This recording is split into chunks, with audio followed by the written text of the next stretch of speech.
Our top military officials are turning against Donald Trump, and it is turning the screws in his head. Last night and into the early morning, Donald Trump was wildly posting on Truth Social as his plan to expand his military operation. His illegal military operations.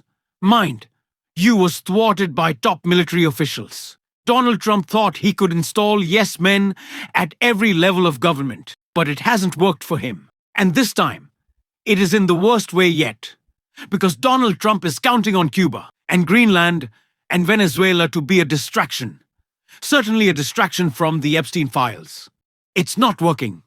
Why is melting down? We're gonna get into it all. But before we do, if I could quickly ask you to leave a like on this video. And if you haven't already, and you enjoy our channel, to hit that subscribe button, because it goes a long way and supporting our work. Now, before we get into what Trump posted, and these generals that are denying his illegal orders, I want to start with someone who gave us the context of what Trump is trying to carry out in Greenland. And that's Senator Chris Murphy right here. Going to war with NATO. The United States going to war with Europe. I kind of can't believe that I'm going to talk to you about the consequences of invading Greenland, but I am, because you have to take Trump seriously now. Nobody thought that we were going to be invading Venezuela or running their country a few months ago, and now we are. So he says he wants Greenland. He says he's keeping the military option on the table. So let's just talk about what that means. Here's what you need to know. It's sort of a basic thing. Greenland is a part of Denmark. Denmark is a NATO country. And the NATO treaty says that if any member is attacked, then all the other members have to come to their defense. So what you are essentially talking about here is the United States going to war with NATO. The United States going to war with Europe. You're talking about the US and France being at war with each other over Greenland. We can't sort of sugarcoat this. Like, that is what we're talking about here. Now, every NATO country would have to make a decision whether they were going to rush troops to Greenland to fight America. Some maybe wouldn't, some might. Who in the United States of America wants a war between the United States and Europe over Greenland?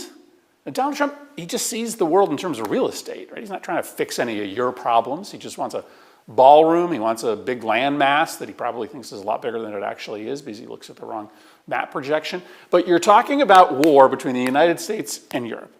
And so it's kind of insane that we have to explain this to him and to the American public. But understand that that's where we're at right now. The President of the United States entertaining an attempt to take Greenland by military force, which, by definition, might end up putting the United States in a shooting war with France. Donald Trump wants us at war with our allies in cozying up to our enemies. That was the theme of his first presidency. That has been the theme of his second. But more than anything, Donald Trump is willing to do whatever it takes to distract or enrich himself. That is ultimately the two goals that he is usually most after. He wants us not paying attention to his failures as he boosts his finances by stealing from you and I. That is the Trump presidency, and he's doing so simultaneously. This time, Donald Trump is willing to either invade at a costly price Greenland or, of course, waste billions of dollars buying it, which isn't a possibility. But again, Senator Chris Murphy broke down just how wasteful this is. England with France. But let's also talk about what's at stake here. The president is spending every single day thinking about invading Greenland, managing the Venezuelan economy, building a ballroom.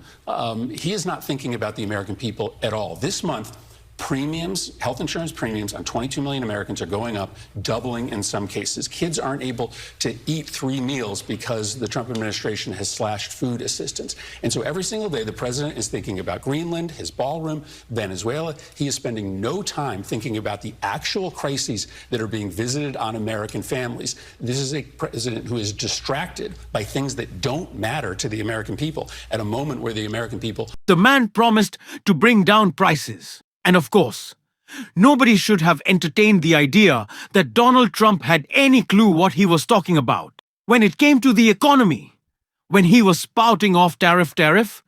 Tariff. It's my favorite word. It's gonna fix everything. Liquid gold. Donald Trump likes to find a phrase, attach himself to it, and never shut the fuck up after, which is what he continues to do with Greenland. We need Greenland. Gotta have Greenland. We love Greenland. Look it on a map. It's so big and so fancy, and I'm gonna call it Trumpland. That is what he's after right now. And he'll do anything to make it happen. But senior military officials won't. And it's why Trump is melting down on Truth Social. Trump orders top army officials to draw a plan to invade Greenland. The UK Daily Mail is reporting that Donald Trump, buoyed by the recent strike on Venezuela, has ordered his special forces commanders to come up with a plan to invade Greenland. In a piece published late Saturday, the Mail reports that Trump has asked the Joint Special Operations Command to come up with an invasion plan. But the Joint Chiefs of Staff are resisting because they believe an invasion would be illegal and lack congressional support. The generals think Trump's Greenland plan is crazy and illegal, an unnamed diplomatic source told the Mail, so they are trying to deflect him with other major military operations.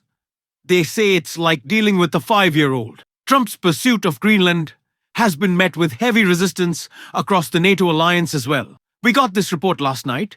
According to reports, Donald Trump has ordered his Special Forces Command to draw plans. But as this article stated, senior military leaders are resisting this, along with Donald Trump's general desire to go to war everywhere. Trump wrote, Cuba lived for many years on large amounts of oil and money from Venezuela. In return, Cuba provided security services for the last 2 Venezuelan dictators, but not anymore. Most of those Cubans are dead from the last week's USA attacks. And Venezuela doesn't need protection anymore from the thugs and extortionists who held them hostage for so many years. Venezuela now has the United States of America, the most powerful military in the world by far, to protect them and protect them. There will be no more oil or money going to Cuba. Zero. I strongly suggest they make a deal before it is too late. Thank you for your attention to this matter. Trump also posted a photo of him on the roof of the White House in black and white and wrote soon. He also reshared this post of him in Cuba with a cigar in his mouth from a ridiculous supporter of his guests getting excited about Trump invading Cuba. That is where Donald Trump's head is at.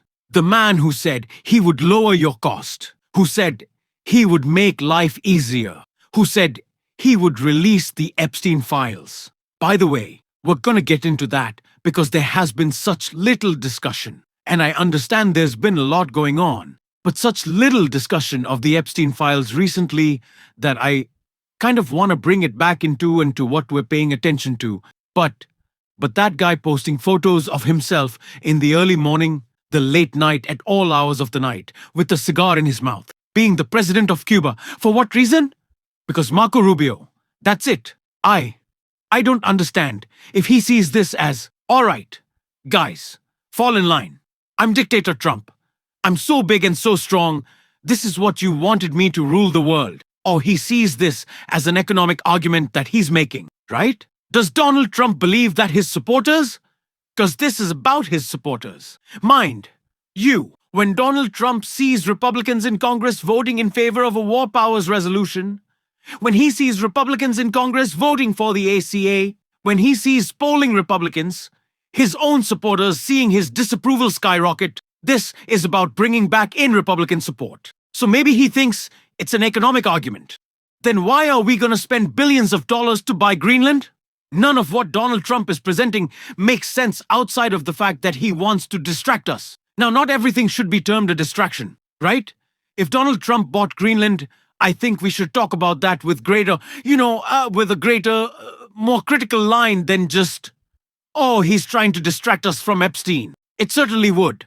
But also, like, what a fucking waste of money and time and energy. But this is absolutely a distraction. Donald Trump posting about it is a distraction. If he actually did it, it would be fucking crazy. As much as I hate to say it, Marjorie Taylor Greene and Democrats in the Senate, like Shelby and Whitehouse, who are making sure we're following the money. And he gave an update on that on Lawrence O'Donnell show, and you're gonna want to take a look. Documents that they say they still need to review and redact. So, they've been at this in theory for over a year. They came into office promising full disclosure of the Epstein files and that thousands of FBI agents were working on this. So the idea that they had to start from zero and could only get 12,000 documents out once they knew that this law was going to be passed and violated the terms of the law, violated even the report requirement for a report 15 days after the production date, suggests something really went wrong there.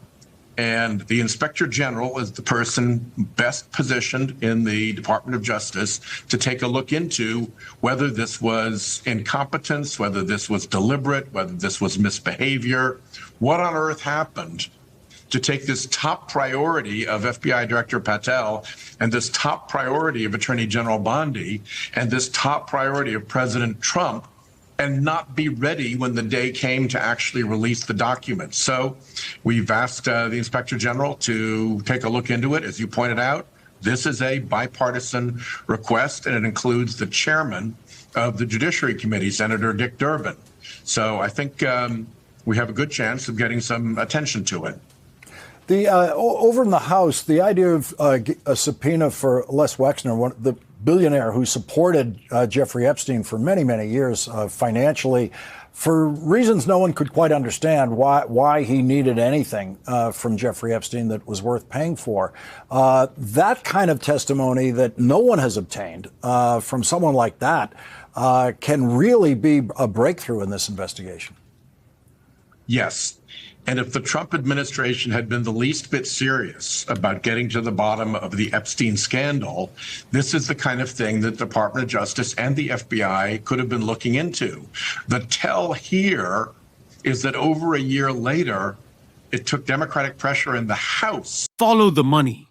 That is what we need to do right now, because Donald Trump and Pam Bondi and Kash Patel will continue to obstruct. But we have to track down those closest to Epstein, those who wanted to whitewash Epstein. And that includes Steve Bannon, by the way, who is still very close to Donald Trump, had a great interest, it seemed, in whitewashing Epstein. They certainly had a great friendship, but we have to be covering that. All I can promise you, we're going to on this show. If you want to support that, as always, you can hit that subscribe button, leave a like on this video if you stuck around to the end. Drop a blue heart in the comments if you want to support the show another way, or just hang out. And you can go follow me on Instagram as well at JD Catarella. Same place on Twitter. I've also really appreciated y'all's very kind DMs.